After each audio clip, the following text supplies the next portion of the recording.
Hello' friends, আজি মই লৈ আহিছোঁ কম সামগ্ৰীৰে ঘৰতে বনাব পৰা মেংগো মিল্কশ্বেকৰ এটা ৰেচিপি। ইয়াৰ বাবে মই দুটা পকা আম সৰু সৰু কৰি কাটি লৈছোঁ আৰু চেনি লৈছোঁ আৰু এগিলাচ গাখীৰ লৈ লৈছোঁ। এতিয়া এটা মিক্সি জাৰত মই প্ৰথমে কাটি লোৱা আমখিনি দি ল'ম।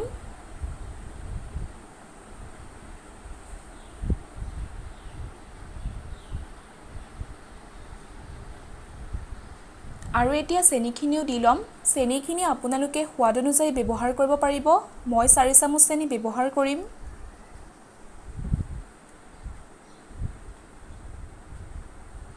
এতিয়া গাখীৰখিনিও ইয়াতে দি ল'ম।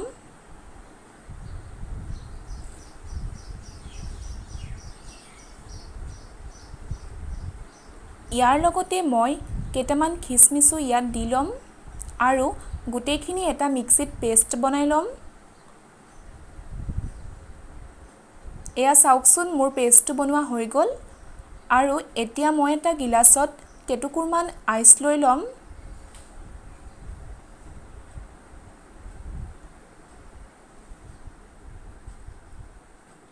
আৰু এতিয়া বনাই থোৱা পেষ্টখিনি ইয়াত দি দিম। চাওকচোন, পেষ্টখিনি কিমান স্মুথ হৈ পৰিছে। আশা কৰিছোঁ আপোনালোকে ৰেচিপিটো ভাল পাব আৰু এনেদৰে কম সামগ্ৰীৰে ঘৰতে মেংগো মিল্কশ্বেক বনাই খাব পাৰিব। আৰু মোৰ ভিডিঅ'টো যদি চাই ভাল পাইছে তেন্তে মোৰ ভিডিঅ'টোত এটা লাইক কৰিব আৰু মোৰ চেনেলটো যদি ছাবস্ক্ৰাইব কৰা নাই তেন্তে মোৰ চেনেলটো ছাবস্ক্ৰাইব কৰিব আৰু কাষতে থকা বেল আইকনটো প্ৰেছ কৰি দিব।